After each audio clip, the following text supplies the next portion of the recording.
Hello, and welcome to another episode of the Working Conversations podcast, where we talk all things leadership, business communication, and trends in organizational life. I'm your host, Dr. Janel Anderson. And today I am pleased to have a very special guest on the podcast, Linda Swindling. Let me begin by giving her a proper introduction. Linda Swindling is your go-to negotiations expert. She learned firsthand how to negotiate results from her experiences in the courtroom and in the boardroom. During her 10 years practicing law, Linda became a partner, had several successful negotiations of million-dollar deals, and resolved cases that couldn't be settled by others. These days, Linda is an engaging keynote speaker and facilitator and author of more than 20 books, who delivers take-home strategies which work in the real working environment. In addition to holding a JD, she is also a certified speaking professional, which is essentially the good housekeeping seal of approval for professional speakers. It's a significant accomplishment to get that designation, and I know firsthand because I have it too. Linda is also a friend, and so I am absolutely delighted to have her on the podcast. Welcome, Linda. Thanks, Janelle. So excited to be here. All right, so we are going to talk negotiation about and topics situated in the real world, day-to-day experiences that people have, not necessarily those giant, big things that need to be negotiated, although I'm sure some of the strategies we'll talk about here could be used in those situations as well. But, I've been thinking a lot about how much the world of work, of course, has changed over these past couple of years. And as people go back to the office more and more, some of them are finding that their working conditions have changed and not necessarily to their liking. So I'd like to get your counsel on how people can negotiate some of the things that they might not like about their new circumstances. How does that sound? That sounds great. All right. So for example, if they wanted to negotiate their schedule, whether it's days in office versus days working from home, or perhaps a work from anywhere schedule, or maybe even where they sit when they're in the office. Right. Give us some advice on how they might have that conversation or some steps that they might take to negotiate their way into a more desirable situation. Perfect. Well, the very first thing is you may have heard this. I'm sure you have, Janelle, where everybody's listening to the radio station WIIFM. What's in it for me? What's in it for me? I have it on stereo all the time. And the thing is, most of us know what we want. What's in it for me? Here's the trick. Turn the radio down just a little bit or fiddle on your buttons to WIIFT. What's in it for them? So why should your boss let you do it? To keep you happy or because you want it? Okay, maybe. What about, I've noticed that I'm far more productive on these overseas calls or getting all the documents ready, or I've noticed that if I can have some downtime in the office with nobody walking by and disturbing me, I'm a ton more productive. And that's going to benefit the company, the organization, the whoever, far more than I want it. I want it is really, really rarely a great argument. However, how does that help the company? How does that help the boss? How does that help your coworkers? All of a sudden that starts making sense. Excellent. So we're shifting the focus from ourselves and shifting it towards the work at hand or how it's going to benefit someone other than ourselves. Yeah, because we always usually can answer these three questions. What is it that I want? Why? Right? Those are always what are my good reasons why? What are the good business reasons? And then, is it worth it? Okay, so it's worth it. I do better here, whatever. Then just answer the questions for someone else. What would they want? Why is that a good reason for them? And is it really worth it for them? And you can handle that a lot easier with that conversation. And then they're able to show value for the particular circumstances that they want for themselves in a way that's really going to benefit others. Yeah. And it may not just be the person you're talking to, or there's some other benefits, other people that are stakeholders that would also benefit. Because the more you can benefit others, the more people, get into the deal, more stakeholders, more durable your deal is. Meaning, but we've already promised our client, we've already promised the community, we've already promised our peers, we've already promised finance that we'd be doing it this way. Oh yeah, I forgot. That helps a lot. I like that word durable too, because that makes it sound like this is going to be something that's lasting rather than something fleeting. Yeah, there's a saying that people will support what they help build. And that's the same in negotiations. If they're going to help build the solution, if there's something in there for them, it makes it more durable. And again, the more people that are helping to build, the more durable that situation is going to be. So following along those lines, if we've got somebody who's negotiating their schedule, work from home days versus work in the office days with their supervisor or their manager, would it make sense for them to try to get some of their boss's ideas into the mix? Of course, live in the question. And your questions are what and how. So when your boss says, so why? Why should you do this? And I hate the word. Don't you hate the question? Why? Why? Because it sounds like a teenager and a parent, right? Why? Because I was thinking no. 2-year-old, but teenager works too. Right, same thing, right? So what are the good business reasons? So the boss says, so what are your reasons for working at home and how and why should I let you do this? And you say, well, boss, I've got tons of reasons, but let me ask you a couple of questions. What would happen if I could be 10% more productive? What would happen if you look, when you look at these statistics, how has that changed? How has that benefited our company? And then the boss will go, oh, I get it. So live in the question and ask the boss first. The boss always knows, the peer always knows, the stakeholder always knows what they want.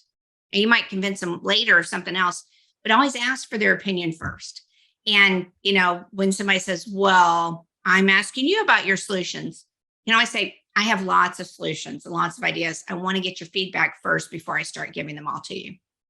Love it. Oh, that just builds buy-in all the way along so that you're probably much more likely to get a yes, or maybe not getting everything you want, but at least getting some of the most important things. Right. And would it help if you knew kind of a memory thing, even if you get surprised? Do you think that would help? Yeah. Okay. Yeah. So the first thing, just remember the word ask. So you're going to always do open-ended questions. You're just listening, what and how questions. So the first A in ask stands for aware. So if somebody surprises me, the very first thing I'm going to say is, what am I aware of? I'm aware my heart's beating fast. I'm aware their face is turning red. I'm aware they're bringing something different. What am I aware of? What and how? Questions. Then your next one, S, seek. Okay, what other information do I need to seek before I can give them a response, before I can go forward, because I don't know everything.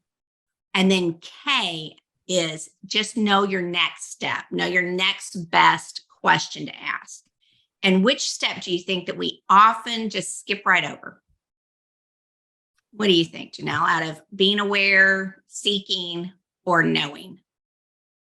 Oh man, tough question. I'm thinking we might skip over knowing our next step. A lot of people try to know their entire plan. That is a great thing. Most of the people I know skip over seeking. Oh. They don't seek enough for information. They're problem solvers. And I know your audience, they're very problem solving, aren't they? They are. So just pause for a little bit and say, do I know everything I need to know? Or do I need to seek more information before I can make a next best step? So both of those, we can be aware of what's going on, but seeking more information. And then again, you don't have to know every single thing you're going to do. Just live in the question. What do I know I need to do next? And one of the best things you can do, take a break. You can say, there's some surprises here. I didn't know. Can we reconvene at 4:30 today? Can I call you back tomorrow at 9? Or, hey, I just need to take a little powder break. Can I go run to the restroom? I have never had anybody tell me no, you cannot go to the bathroom. Sage advice, because when you take that break, it gives you a chance to go back to that aware, especially if you find yourself having a strong reaction, or maybe you've noticed the other person having a strong reaction. That gives us a chance to have our sympathetic nervous system calm down a little bit so we can enter back into the conversation in a calmer place. Right. That's exactly it. And they may need to. They may need to kind of pause for a moment and gather their selves. And it's funny when you sleep on something, or even when you just take a break for 5 or 10 minutes, all of a sudden you think, why was I so loud? Or why was I so adamant about this one thing? There's a whole bunch of things we could be talking about here. I love it. Okay. So, and my audience loves a good step-by-step, and acronyms are even better. So be aware of what's going on in the situation with yourself, with the other person, anything that you can notice about what's happening.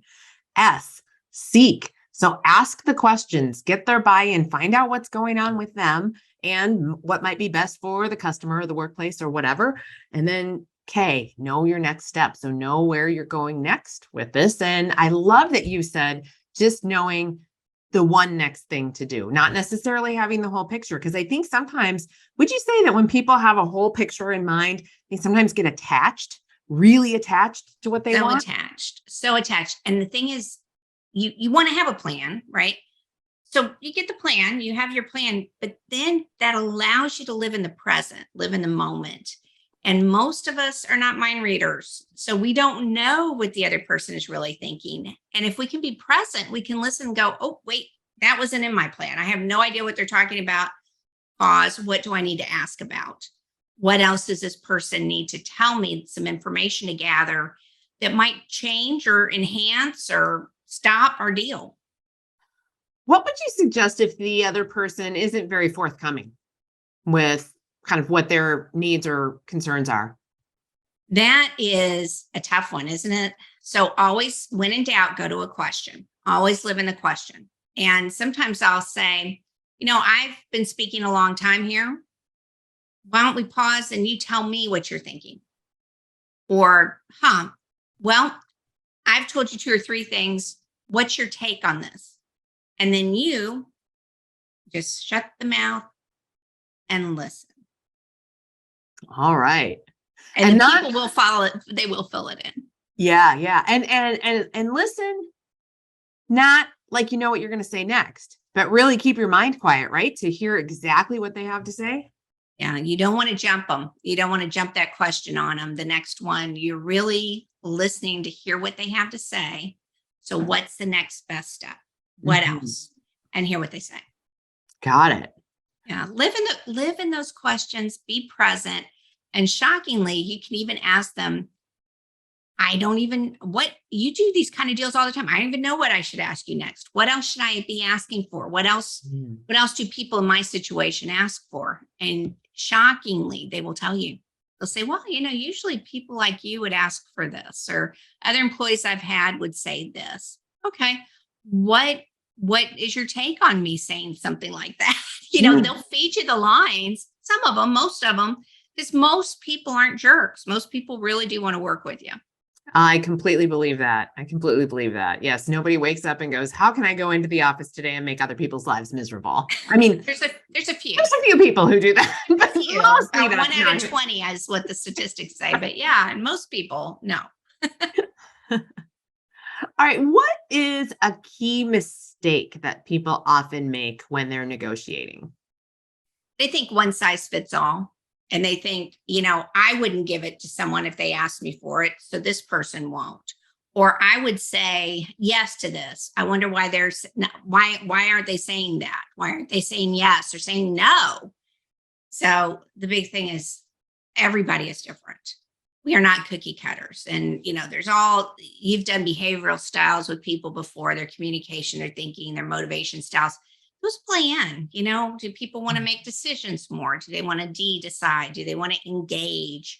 Do they want to accommodate? And, you haven't really talked about how you're accommodating their feelings, others, or do they want to leverage all their information? So DEAL. I was going to say, I think I just heard another acronym. Right. DEAL. It's the same as lead, I guess, same letters, but think about it.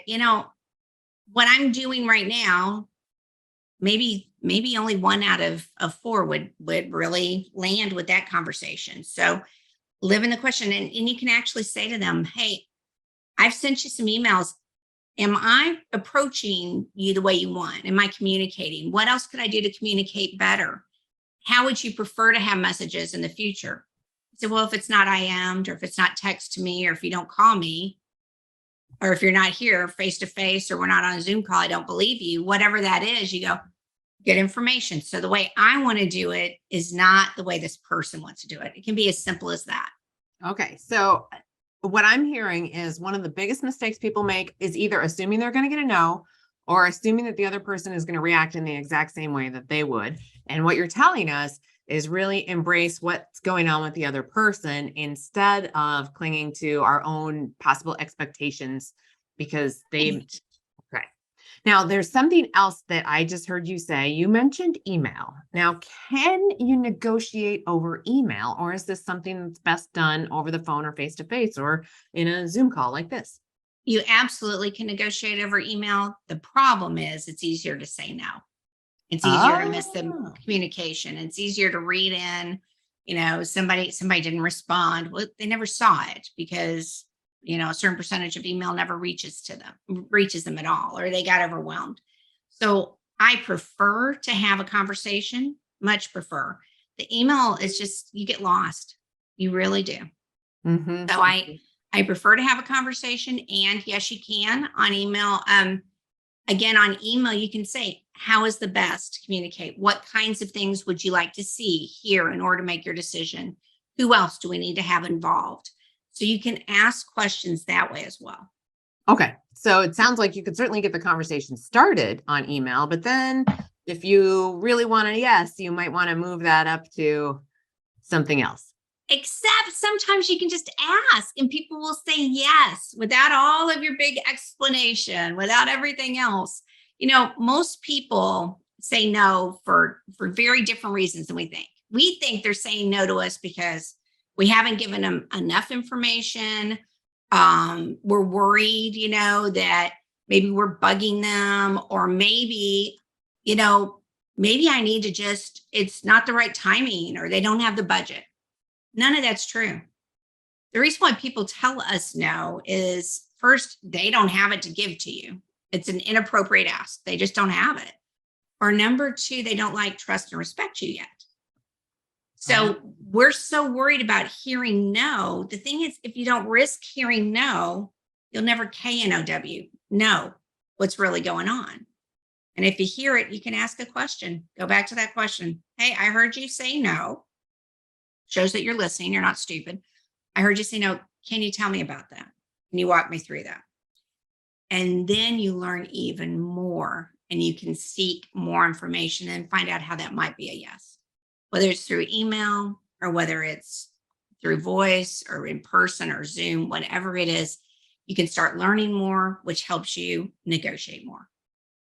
So you have to risk getting the no, the NO, to be more in the know, the KNOW. You got And it. to do that, you have to ask questions. And that sounds a lot like something I've heard you say in the past, which is ask outrageously. Ask outrageously. Tell us Yes. about that. Tell us about ask Don't- outrageously. Don't be obnoxious. That's not what we're telling you to be. Ask outrageously means stretch your boundaries a little bit. Just ask for a little bit more. Ask someone to take a little bit less. Ask for something a little bit bigger, because you never KNOW. A lot of people will tell you yes. Most of the people you're asking have heard the most outrageous things in the world. They're not going to be scared at all or intimidated. And if they tell you no, at least you know. One last thing that I think most of us don't do. We get all polished and all ready, and we have our exact script, or we know exactly what we've been thinking about. No, you've got to start going. And in negotiations, it even has the word go. Go negotiate it. Go try. Start asking. Ask safe. Go ask strangers. Go to garage sales. Go to flea markets. Ask your family, can you unload this dishwasher? Go negotiate. Start asking, and you're going to be shocked at what people will do. And then when it's something big, you've already practiced. It's the same emotions, whether it's a multi-million-dollar case, or it's a $20 garage sale item you're trying to get for $5, that same quick heartbeat, that same adrenaline runs through you. And you say, I can survive this. So start practicing. Oh, I love that. That's a great place to end on, because it just gives us the tools to go out there and build that muscle so that we're just better at it and more comfortable at it when the high stakes things comes along. Absolutely. You got it. Wonderful. Oh, Linda, it was absolutely a delight to chat with you about negotiation today. Where can people follow up to learn more about your work? And tell us also your any resources that you want to direct people to, your Sure, website, sure. social media handles, anywhere that you would like to send people if they want to follow up with you. Terrific. Well, there's only one Linda Swindling that I know of. That's a tough name, isn't it, for a former attorney, recovering attorney? Swindling. Linda Swindling. Yeah, like you're swindling a deal. So that name will get you everywhere. There is one thing I'm going to offer your listeners, your viewers, because you're my buddy. This is what I give my clients. If you'll go and text 55444. So 55444. So instead of to Janel, you would put 55444 and then put ASK, hit send. It'll ask you for your email, and then it'll take you to how well do you ask? What's your deal style? What's their deal style? We'll take you to a series of resources that are kind of hidden on my website. And I do it for my clients, and I'd like to do it for your guests or for your listeners if that's, I think that will help them a lot. Absolutely. So some free gifts from Linda. Go to text 55444 and text the word ask. And then she's going to send you all these freebies that are hidden away on her website that you can't find any other way. Wonderful. Oh, Linda, thank you again for being here. I really appreciate you and the work that you do. And I know my listeners are going to benefit from it tremendously. Thanks, everybody. Go ask. You can get it. Go ask outrageously. Thanks again, Janel. All right. Take care, everyone. Until next episode, be well, my friends.